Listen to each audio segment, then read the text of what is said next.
Hi, everybody. It's Sallie Wagner, and welcome to High Frequency Mindset Podcast. And today I'm very pleased to welcome our guest, Elizabeth Kipp. Elizabeth, welcome. Oh, thanks so much, Sallie. It's my pleasure and honor to be here. Well, thank you. I really appreciate you being here, and I can't wait to have our conversation. First, I want to introduce you to everyone. Elizabeth Kipp is a chronic pain specialist, trauma-trained and yoga-informed addiction recovery coach, ancestral clearing practitioner, yoga and meditation teacher, and international best-selling author of The Way Through Chronic Pain, Tools to Reclaim Your Healing Power. She focuses on helping people realize the power of their inherent healing.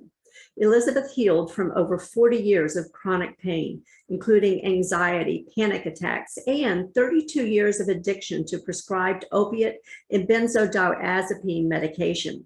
She now works to help others achieve the same healing that she experienced directly from the work she teaches. In addition, Elizabeth offers one-on-one and group sessions in stress and chronic pain management and addiction recovery, ancestral clearing, trauma-informed yoga, and meditation. Again, Elizabeth, welcome. Thank you so much.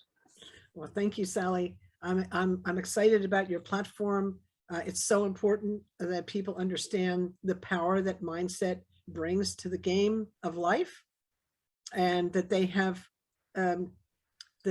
agency. That they have agency over that. They have a choice. Yeah, they can mold their mindset. So important. I absolutely love what you just said about agency and choice.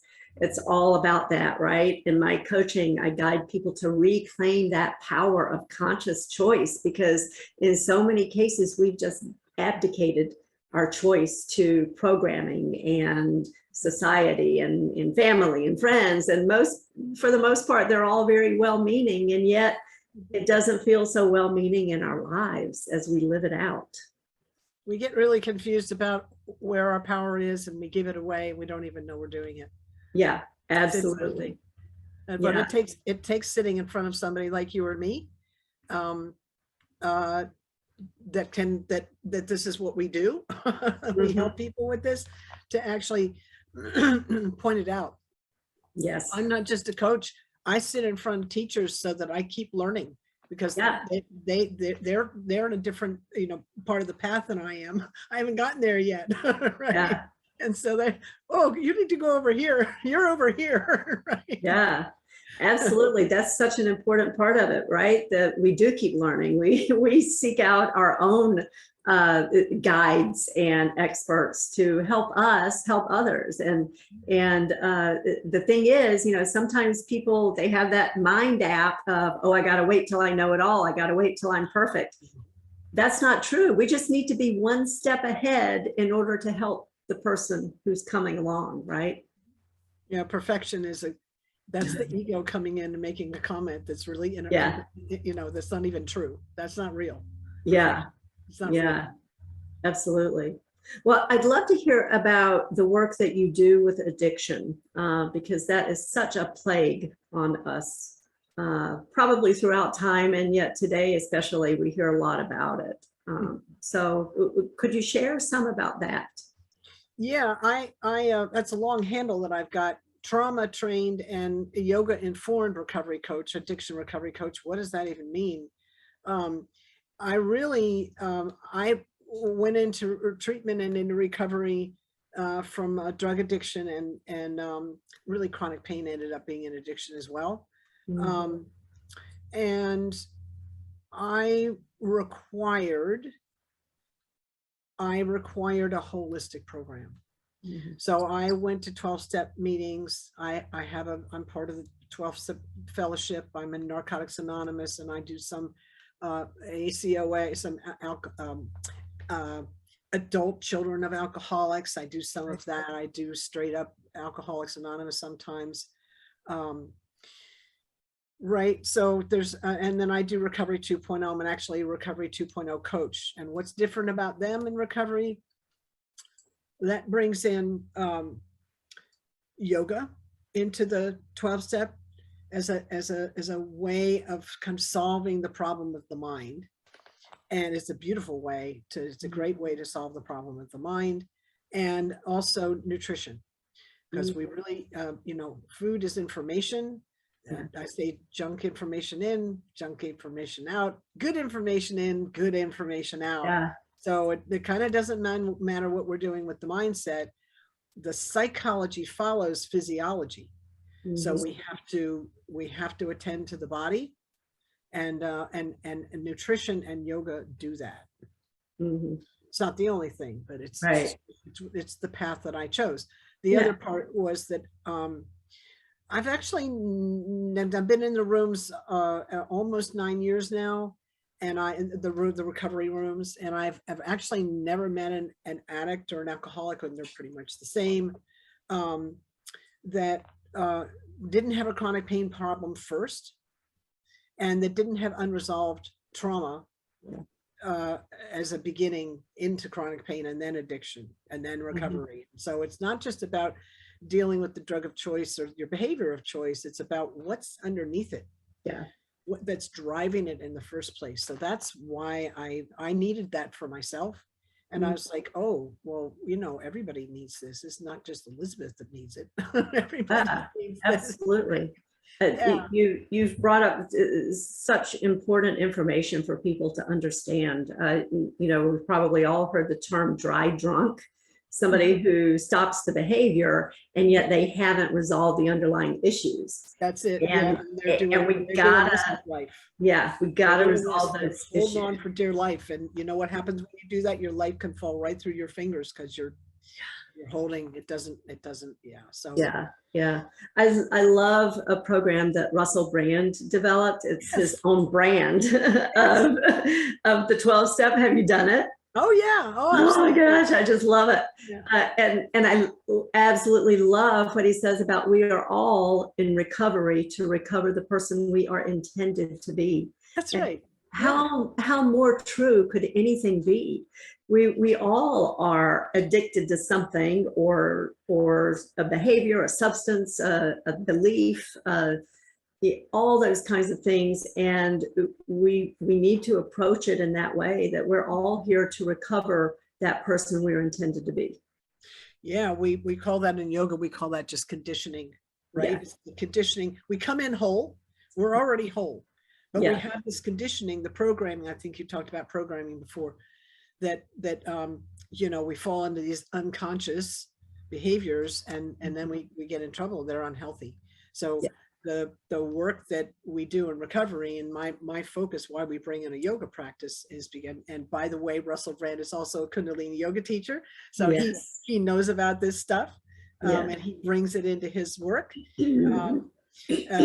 Yoga helps us cut through that conditioning and allows us to see who we truly are, and that's what a blessing that is. I mean, when I was in active addiction and all those years in chronic pain, you know what? The only answer they had was, you got to learn to live with this. Your benzos. And I was like, well, there has to be another answer, right? Now I used acupuncture, and I used massage, and I meditated, and I did a Reiki person, and, you know, we did alternative stuff, which was awesome. It kept me going until I actually found a doctor who understood the nature of chronic pain and how to heal it. And benzos and opiates do not heal the changes that happen in chronic pain. So, you know, and what we're talking about, that heals. Meditation, yoga, you know, hanging out in community of like-minded people, right? These things heal the changes in the brain that are caused by chronic pain. So that's kind of my spiel on now. I did a recovery coach training with Tommy Rosen of Recovery 2.0, which again brings in this, it's a 12-step, but it's also like this yoga and a nutrition piece. And so it's this holistic view. And so that's you know, that's how what I bring to the game. My journey, or my value as a coach is I have my own experience, and I teach what's worked for me, And also I'm pretty good at helping people with their blocks. Yeah. I'm That's, good at spotting when they can't see them. And then if they have one that they know about, I can get under that. So that's a gift. That's a beautiful gift. absolutely. It's, we can't see our own blocks for the most part, right? Because when you're in the jar, you can't read the label, and we need somebody else who can guide us in that way. That's why it's called a blind spot. Yeah, yeah. And man, do we have them, right? For all kinds of reasons. There you go. Yeah. I'm fascinated by everything that you do. I think the trauma aware piece is such an important part, because trauma presents in so many different ways for each person. And I think when a coach is not aware of that, there can be the tendency to blame the person. Oh, you're not progressing, you're not moving as fast or as well as you should. And so suddenly it's the fault of the client, right? Well, that would be a misunderstanding. Yeah, and that's not the case at all. It's because of trauma. When Yeah. people are in trauma, everything is backward looking. All we can see is the rear view, and we can't look forward until the trauma is resolved. And I think when coaches are not aware of that, then they can be hurtful to clients. Yeah, we have to, as I said, psychology follows physiology. So if you have someone that's got trauma in their system, their vagus nerve is dysregulated, which is within the nervous system. Yeah. Oh my They're gosh. accessing the back brain, so they don't have what we call executive function. They can't think logically. They're thinking very actively. And if you're in a coaching situation with somebody like that, you have to change your tactics and your strategy. Heck with tactics, you have to change your strategy. Yeah. To get that nervous system regulated so that they can then access, logical thinking. Because you can't, if they're running from a tiger, you can't talk to somebody running from a tiger. They're busy running from a tiger. Right. And you can't just say, well, say more affirmations, write more in your journal. That's no, that doesn't work. No, because here's the thing. You can say positive affirmations until the cows come in, but if the body doesn't believe them. Yeah, that's the thing, right? Psychology follows physiology. So if the body doesn't believe the affirmation, good luck with that. Yeah. Because we've got that snarky 6-year-old in our subconscious who, we're having these wonderful affirmations, and that voice is saying, yeah, you wish, and in your dreams, and all those kinds of things. So it's continuously undermining what the affirmations are intended to accomplish. Yes, and there's also this other aspect of so there's an undermining, and then there's this other piece. So negative thoughts in the brain are sticky like Velcro. Yeah. Positive thoughts, whoop, they're like Teflon. They just slide right off. So again, the body has, if you're going to bring in some positive thinking, man, you've got to get a handle on that. And the body is the leader. So you have to get the body on board, and then you'll have less of a negative thinking problem. Because I heard that because this is neurophysiology that I'm teaching. This is a basic science finding. And I read that and I'm like, well, how does that work? What's the evolutionary advantage in that? Like, there has to be, if it's a thing in humans, there has to be an evolutionary advantage, or it wouldn't be human, right?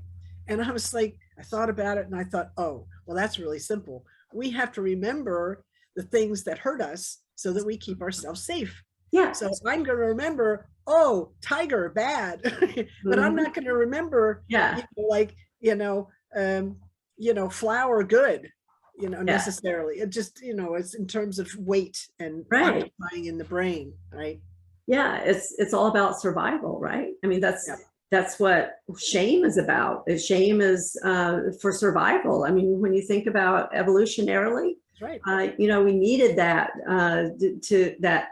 that drive to remain part of the group, because nobody could survive out there alone, and that's part of it. And yet it's not so beneficial now. And it holds us back.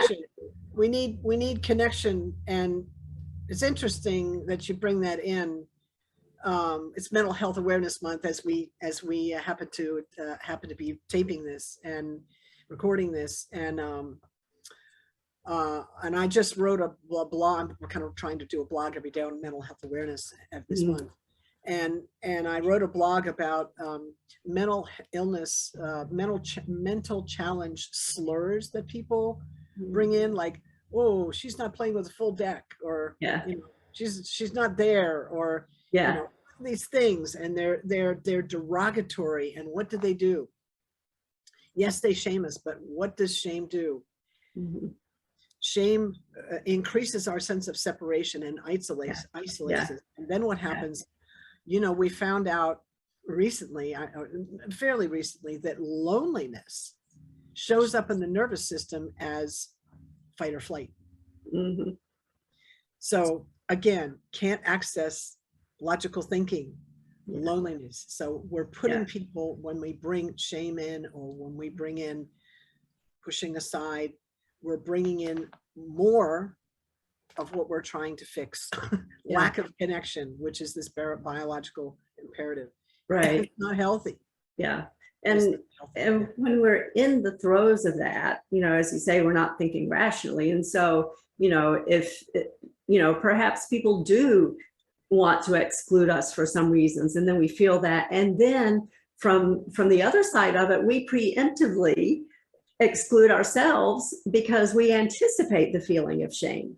Oh, they're going to reject me, so I'm not even going to get out there to let that happen, right? And so we isolate more and more. Well, you're speaking actually of a trauma response where we get disconnected from ourselves. Absolutely, yeah. Right? That's the ball game right there. Once that happens, then we've got all kinds of work to do. And that's really the classic definition of trauma, is when we disconnect from ourselves. Yeah, and you're right. It affects physiologically, it down to the DNA level. You know, our little strands of DNA are affected by that. Well, now that takes me right into ancestral clearing. Perfect segue. That's part of my program. Yeah. So go ahead, tell us, because that was coming up. I just can't wait to hear what you have to say. Yeah, it's real interesting. So, you know, so I have a foot in the science world and a foot in the spiritual world. I'm kind of like a bridge. That's same. where I sit. And it's a sweet place. Science can really only comment on what it can observe, measure, and describe. But we live in the all it is. So we heal in the all it is. So science is amazing. And then there's this other stuff, right? That science can't comment on, right? But spiritual teachers have been telling us for thousands of years that we come in with the gifts and the burdens of our ancestors. Yeah. And science is finally beginning to catch up and sees that that's the case. And I can sit here and tell you about all kinds of studies. I can tell you a real quick one where there was a guy that, and it's not just about humans, it's mammals. Mammal brains are very similar throughout the species of mammals. So anyway, this guy runs a rat lab, and he raised a bunch of baby rats up that had never been outside. They're all playing in the common room one day, hanging out, and the guy drops a cat hair right in the middle of the floor, and they all scatter. But they've never met a cat. So how does that work? Yeah. Right. So that was interesting to me. I said, that was information they came in with. Right. That was information they came in with that helped them survive. Yeah. So we come in with that stuff. Now they had what you and I would call a trauma response, because they went right into flight, right? Right. But it keeps them safe. Right. So we come into this world with the gifts, resilience, for instance, and the burdens of our ancestors. And some of those burdens are things like, for instance, in this practice, I work on descendants of survivors of the Holocaust. And it was interesting to me, scary, it was unfortunate, but it's kind of what happened. when COVID hit, and then throughout the COVID pandemic, it's still happening, by the way. But when we've got the war, and they've got the war now, so we've got, you know, a couple things going on. But I had quite a few descendants of Holocaust survivors that came to me for ancestral clearing, and they were feeling the weight of their ancestors. Yeah. And so we use the process. I use the process on them. I say we because it's the creator is actually doing the work. I'm really just focusing the work, and we ask for creator energy to come in on our behalf and help them release what they're carrying. Is kind of how we do that. Anyway, so that's an example of also a lot of worry energy. People carry worry energy, and that makes sense. You know, there were lots of things to worry about in our down the line. Yeah. But when it gets to the point where it's not just information, it's an actual pattern where it's getting in the way and causing it's an unhealthy thing. That's when I come in. That's when this process works. Yeah. Also, this is a process that's trademarked and registered by John Newton of Health Beyond Belief. He was in the pain management program that I went into when I went into treatment. And I was so impressed with the work that I was like, I wanted to run a science study on its stat.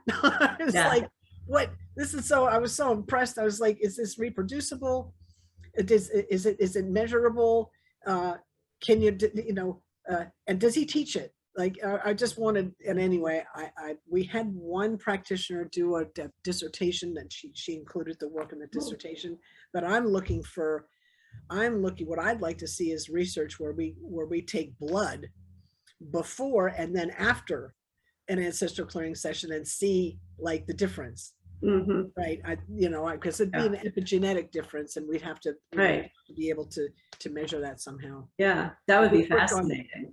We work on the epigenetic level, and that is sensitive to environment. Our response to the environment is that epigenetic piece. So kind of like the software in the computer, rather than the hardware, if that makes sense. Yeah, absolutely. That is, yeah. That's the space that I work in a lot, with the whole hierarchy of science. Epigenetics is right in there, right near the top, and it's some of the techniques that I use with EFT and NLP address those types of issues, and it's amazing to see the before and after. I mean, people change physically; they just look different. They hold themselves different. I use bilateral EFT. I didn't put that in my bio, but that's part of what I do. I use bilateral EFT when I have somebody coming to me and they're in that energy of I'm running from a tiger, like, oh my God, this thing just happened, and they're just like, you know, you can't, like I said, you can't talk to somebody like that. If they can mimic me and do what I do and say what I say, they're out of that in about 30 seconds, right? As you know, EFT is awesome for that. Right? Yeah, it is. And it also is good for things that are sticky, like cravings and kind of persistent. Now we work on this in ancestral clearing, but but I will also bring in EFT to bring another angle into the nervous system, to give it something else to, you know, ancestral clearing kind of works on the nervous system, but EFT works on it too. And so we're trying to give the nervous system another way to live. We're trying to teach it a new way to live instead of this old rut that it gets in. Yeah, absolutely. We have to, right? In one of my coaching programs, I call it mind apps, paradigms, and all of that programming that we have, you know, and we need to uninstall those and then reinstall the ones that we consciously choose. And that's right. And what an amazing opportunity to work with somebody like you, because here we are, we as an individual at the fulcrum point of time, right? And we're poised with all of the ancestors lined up behind, and all of our legacy and progeny lined up ahead, and we can do so much to heal all of it. We're the one. Yeah. We're the one. Yeah. Quantum physics tells us in the present moment, we can access past, present, and future all at once. Yeah, absolutely. Yeah. It's kind of cool. Yeah. T.S. Eliot, poet, right? That's what he said as well. Time past and time present are all present and time future, and vice versa. And time is as it is in every single moment. It's amazing.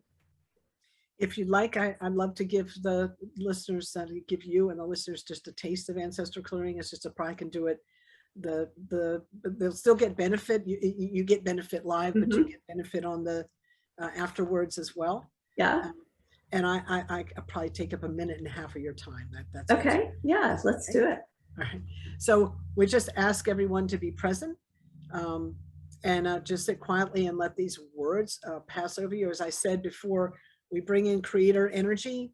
Whatever created this universe, we ask it to come in and act on our behalf to help us release what is no longer needed, what is unnecessary. So we'll begin. We'll just call it Infinite Creator.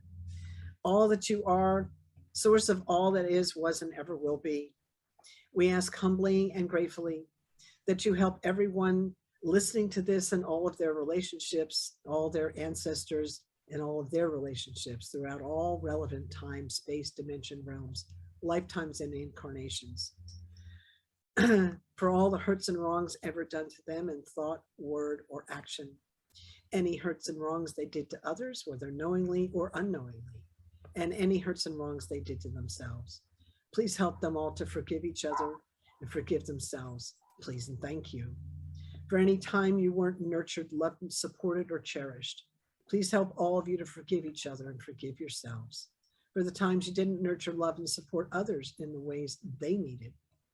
Anytime you were out of integrity with another or another out of integrity with you, please help all of you to forgive and release one another, forgive and release yourselves, please and thank you. For all war, battle, Holocaust, genocide, persecution, slavery, injustice of any kind, all oppression, misuse of power, position, authority, politically, spiritually, medically, or in any other way.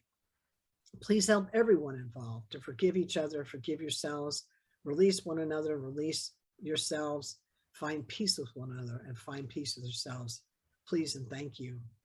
For all hurts and wrongs, physical, mental, emotional, spiritual, sexual, financial, through thought, word, or action, all of you to another and another to all of you. Please help all you to forgive one another, forgive yourselves for the highest good, please and thank you.